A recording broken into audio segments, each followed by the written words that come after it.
1956, I wrote and recorded something we called The Strangest Secret. Without advertising or fanfare of any kind, it outsold all other non-musical, non-entertainment type recordings. It's been heard by millions and millions of people throughout the free world, and in the process created a brand new industry. Learning through listening. On one of these solid-state cassette tape players. This player has revolutionized the learning process. Now people listen in their automobiles while driving to and from work and on sales calls, time that was formerly wasted, on their commuter train with the little earpiece, in the bathroom while shaving in the morning, at the dinner table with the children gathered around the table and the whole family together for a change. This has made a tremendous difference in the business of learning. But getting back to The Strangest Secret, what makes a bestseller? What was there about that recording that caused millions of people to want to hear it over and over again and let their children hear it and play it for their employees and their sales forces? Well, I'm making a talk here today in which I'll cover the highlights and philosophy of The Strangest Secret, and I'd like to invite you to join us, and I hope you find it of some value.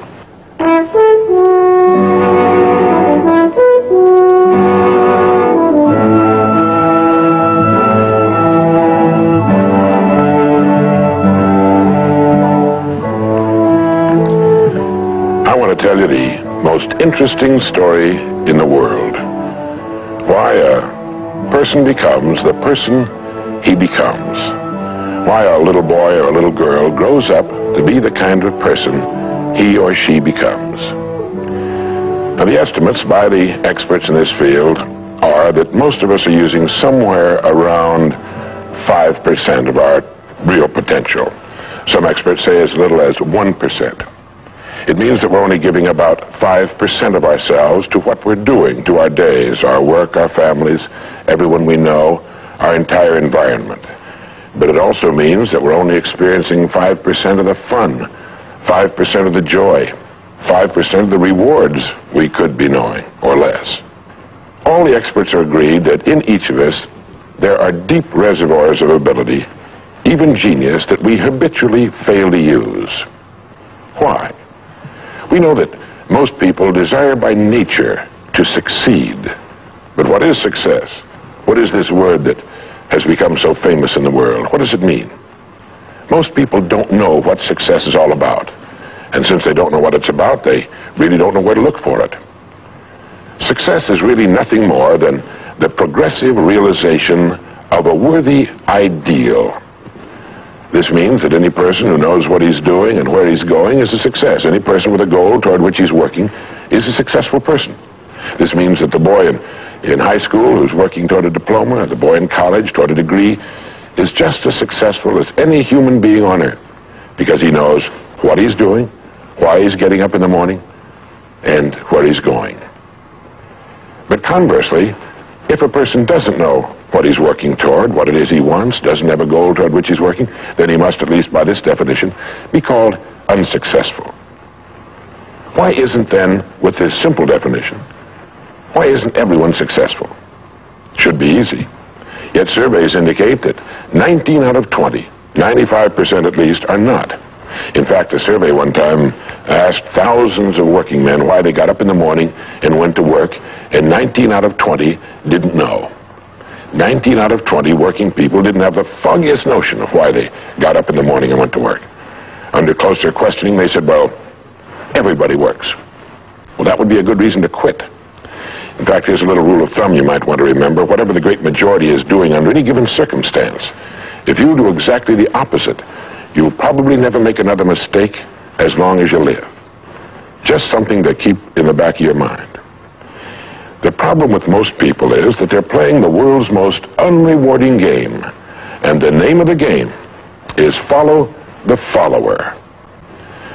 There's a story about a small town in which there was a jewelry store, and like all jewelry stores, or most jewelry stores at least, he had a big clock in his window. And every morning for years he'd noticed a working man stop, adjust his pocket watch to the same time as the clock in the window.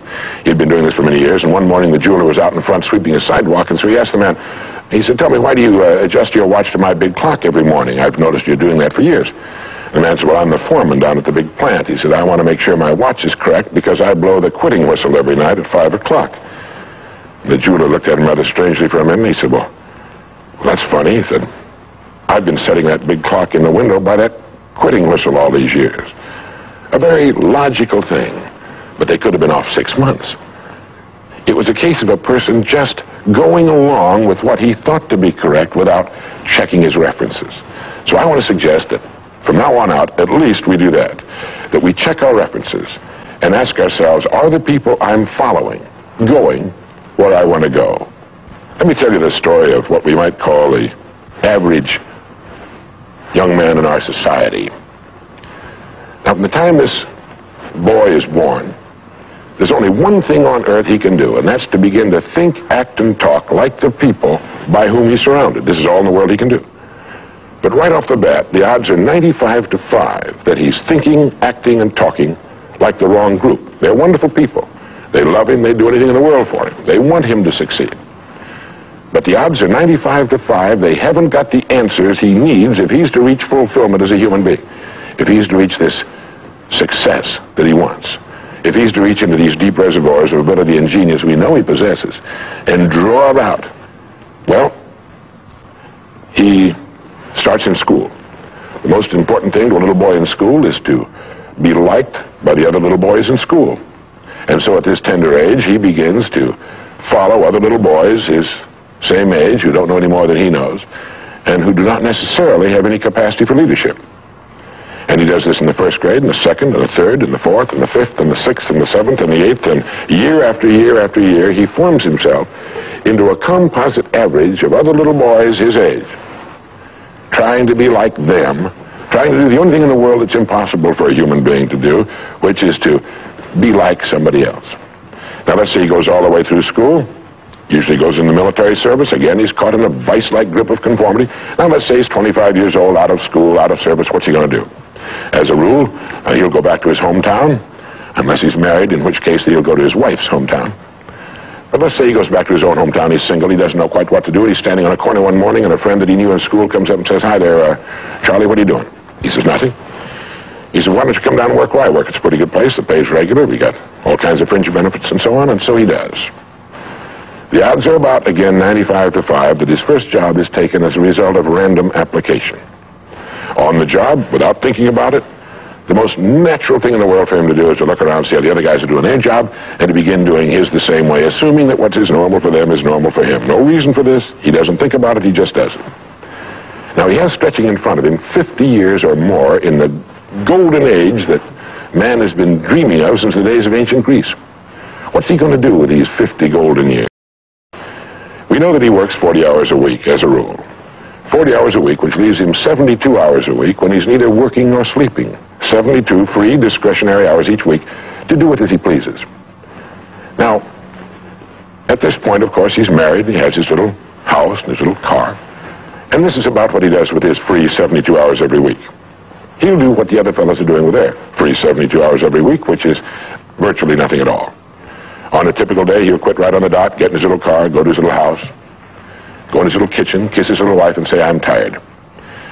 They've even figured out why he says that. The experts believe that he used to hear his father say that back when men used to get tired working during the day, and he picked it up and he repeats this every night when he gets home.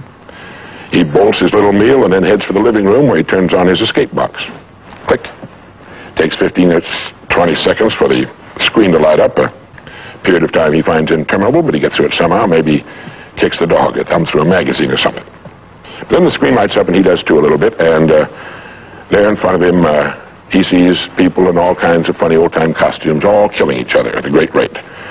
One expert has agreed that the average family can see more death and bloodshed and carnage on his television set in a week than Crassus saw when he crucified 6,000 prisoners on the southern road to Rome. But you know how those experts are. He could certainly be off one or two. But he sits there for about 5.5 or 6 hours. 25% of all free time now is spent in front of the tube, according to the latest statistics. Now, there's nothing wrong with this particularly, except that he's watching other people who are earning excellent incomes in the pursuit of their careers, while he doesn't make a nickel. And gets the only two things you can get from watching TV on that kind of a schedule. He gets red eyes and a hollow head. Now, this is not meant to be an indictment of television. I've got a couple of television sets at home, too. I have a couple of cars at home, too, but I don't go home at night and drive around the block for 6 hours. But he sits there for 6.5 hours until finally his wife, who's a little more practical than he is, taps him on the shoulder and she said, "Charlie, I think it's about time you went to bed. You've got to get up in the morning and go to work." And he's okay, and he shuts it off. He knows how to do that. He just shuts it off and goes to bed. Next morning he gets up and he does this all over again. He does this every day for 40 years. At the end of 40 years, he's retired, which always kind of catches him by surprise. No one's ever figured that one out either. And then he dies at 85 or 90, the way medical science is moving us along, out of sheer boredom. Well, what's the problem? Is there a tragedy here? Not really, if that's the way Charlie wants to spend his life, our mythical, hypothetical young man. If he wants to spend his life that way, that's his business. He lives in a free society, he can do anything with it he wants. But there's a terrible tragedy here if he's living that way because of the total lack of a decision. If he's living that way simply because he's still doing what he was doing in the first and second grade, and that's going along with the fellas up and down the block on the unspoken assumption that they know how to live, then there's a real tragedy there. Because they've never known how to live. Not in all the recorded history of mankind. He never finds out who he is. He never reaches into the deep depths of his abilities, his talents. He never learns that he can have just about anything he wants in the world, that he can call his own shots, tell his own fortune. And it's kind of a pity. Well, what's needed? Well, what's needed, I think, is a checklist. The first thing that he ought to have on his checklist, in my opinion, is the word a goal. A man without a goal is like a ship without a rudder. He doesn't know where he's going. He then belongs to that 95% that are just living day by day, month after month, like a starfish or an amoeba. He needs to know where he's going. Back in the early days of navigation, sailors used to see a strange sight in the Antarctic. They'd see a giant iceberg towering high out of the sea, and it would be moving against the wind. The wind would be blowing this way. The great iceberg would be moving right into the teeth of the wind. And this, of course, frightened the sailors whose ships were powered by the wind, until it was discovered that, of course, only a fraction of the great berg was visible, and that its huge, ponderous roots were caught in the great currents of the ocean. And it was being borne purposefully along its way, regardless of the winds and the tides on the surface. Well, this is what a man needs. He needs his roots deep in a great mainstream of his own choosing, and then he'll move along his way, regardless of the winds on the surface of his life or short-term expediency, and he'll get to where he's going. The second word on our checklist might be the word attitude. It's been called the most important word in any language in the world, because it's our attitude toward our world, toward all the people in it, that will determine the world's attitude and all the people's attitude toward us. It's a simple thing. Most of us know it, but we tend to forget it. People will react to us according to our attitude. And our attitude is the greatest gift we can be given. You know, the little creatures of the world were given a wonderful gift by Mother Nature called protective coloring, in which they can blend into their background without being seen. But man was not given this great gift, because man was given an incalculably greater one. Only man has the godlike power to make his surroundings change to fit him, because his environment will change as he changes. A man's environment is a merciless mirror of him as a human being. And if he thinks his environment can stand a little improvement, all he has to do is improve, and his environment will improve to reflect the changing man. Third would be the word think.